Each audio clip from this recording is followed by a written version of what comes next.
Jadi pengaduan yang paling besar saya tanya soal apa properti, Pak? Ini ruang kerja Anda? Ya, ruang kerja, ruang rapat, ruang terima aspirasi, kemarin ratusan orang ini. Ya, ruang lantai gini Anda kasih apartemen berapa? 6 kali apa?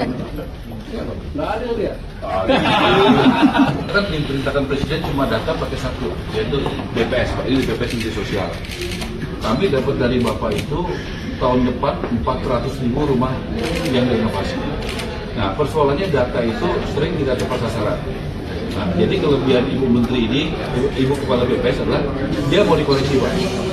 Jadi selama ini mungkin diperbaikinya paling setahun beberapa kali lah gitu, atau 2 tahun sekali. Nah sekarang kalau ada perbaikan, Ibu BPS berkenan mengganti, Pak.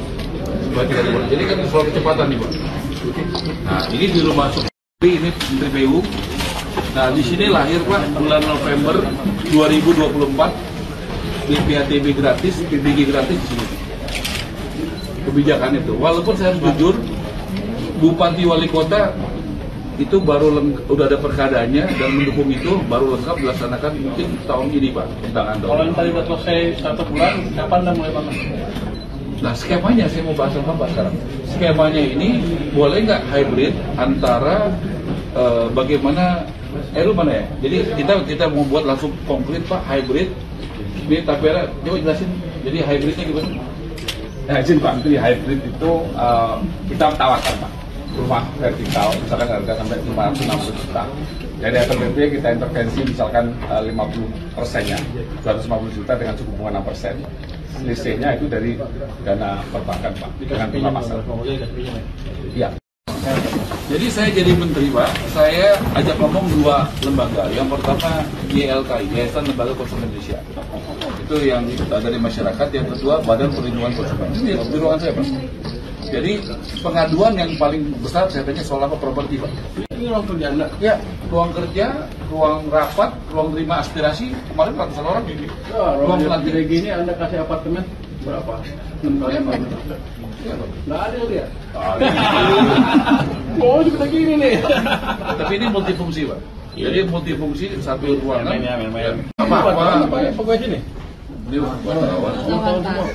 Pegawai sini. Jadi kita, Pak, paling banyak pengaduan soal perumahan dari YLKI dan apa izin. Jadi saya tanganin yang paling besar, Pak. Dan saya harus sampaikan sudah 2 kali pembayaran oleh Lipo, Pak. Bayar apa deh? Bayar orang yang sudah bayar, terus belum dapat unitnya, kemudian dibalikin uangnya. 26 itu membangun dan renovasi total 790.000. Nah, jadi kita ditargetkan membangun dan renovasi 3 juta rumah. Nah, yang disiapkan APBN itu 790.000 rumah membangun dan renovasi. Tahun ini 2025 enggak. Membangun dan renovasi 390.000 rumah. Total berapa? 409.000 rumah. Nah, jadi kami, Pak, tentu kami berusaha dulu, Pak. Tapi kita sudah sama tadi persepsinya buat target membangun dan renovasi itu 3 juta rumah. Tapi APBN yang disiapkan buat kami tahun ini total 490. Tahun depan 390. Ya. Nah, itu fakta yang saya senang karena Menteri Keuangan dan kami sudah satu frekuensi soal itu. Artinya kami tetap inovasi, makanya ada BUMD, ada perumahan dan sebagainya yang sebelumnya belum pernah ada. Kita matiin uangnya.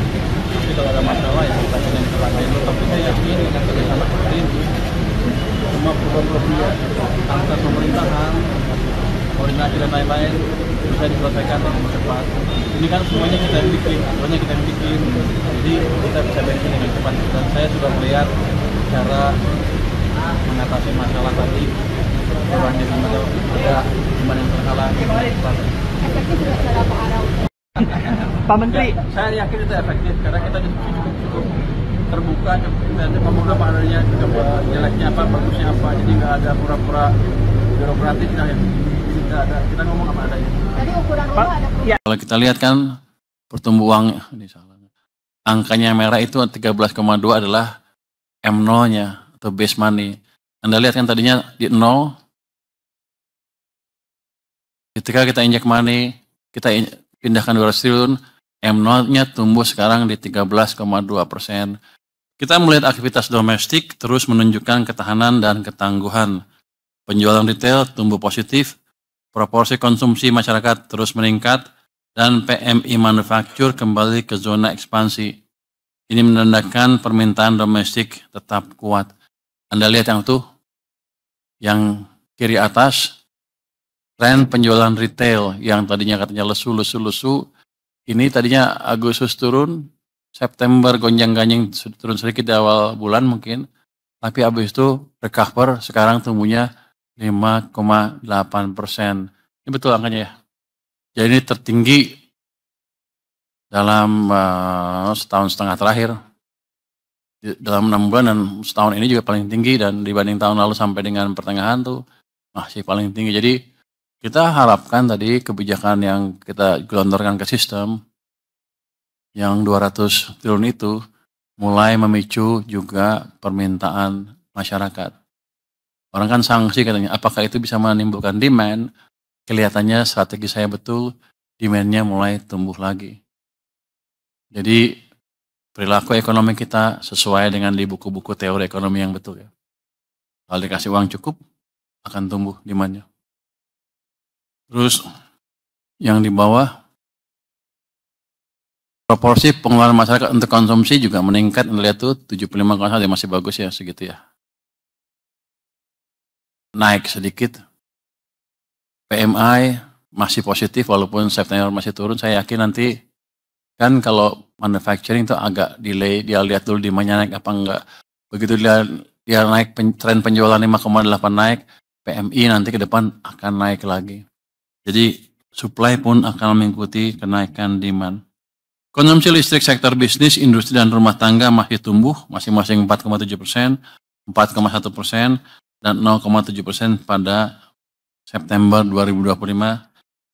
Ini indikator penting bahwa aktivitas produksi dan jasa masih berjalan aktif di tengah ketidakpastian global. Tapi yang jelas adalah trennya bukan aktif aja, tapi cenderung meningkat. Kita harapkan Oktober, November, Desember akan lebih kencang lagi naiknya.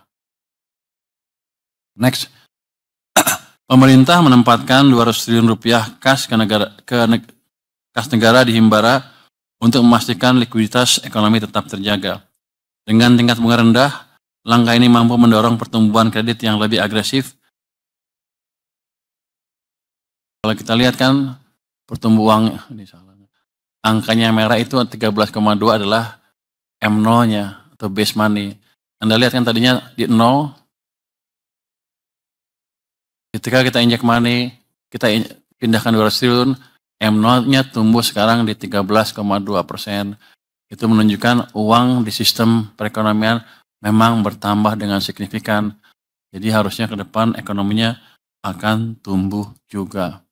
Kalau kita lihat yang diserap sebelah kanan ya, sampai akhir September, lebih dari 112 triliun telah disalurkan kembali ke masyarakat dalam bentuk kredit produktif. Artinya, lebih dari separuh dana yang ditempatkan sudah bekerja untuk menopang konsumsi, investasi, dan pertumbuhan ekonomi nasional. Inisiatif ini bukan hanya soal likuiditas, ini soal penciptaan multiplier effect, menurunkan cost of fund, mendorong pembiayaan sektorial, dan menjaga momentum pemulihan. Berikutnya, kalau kita lihat ya, likuiditas sistem keuangan nasional tetap terjaga dalam kondisi ample. Ini betul-betul ample betulan, ample-nya di sistem bukan di tempat lain. Jadi kalau kita lihat di sini, suku bunga Indonesia turun dari 4,59 ke 4,04. JIBOR 7-day juga turun dari 5,17 ke 4,86. Jadi memang uang yang kita gelontorkan sudah bisa menurunkan tingkat suku bunga pasar antar bank. Kita cermin dari Indonesia dan JIBOR tenor 7 hari. Artinya bunga pinjaman juga akan turun nanti pelan-pelan. Jadi impact dari kebijakan kita real.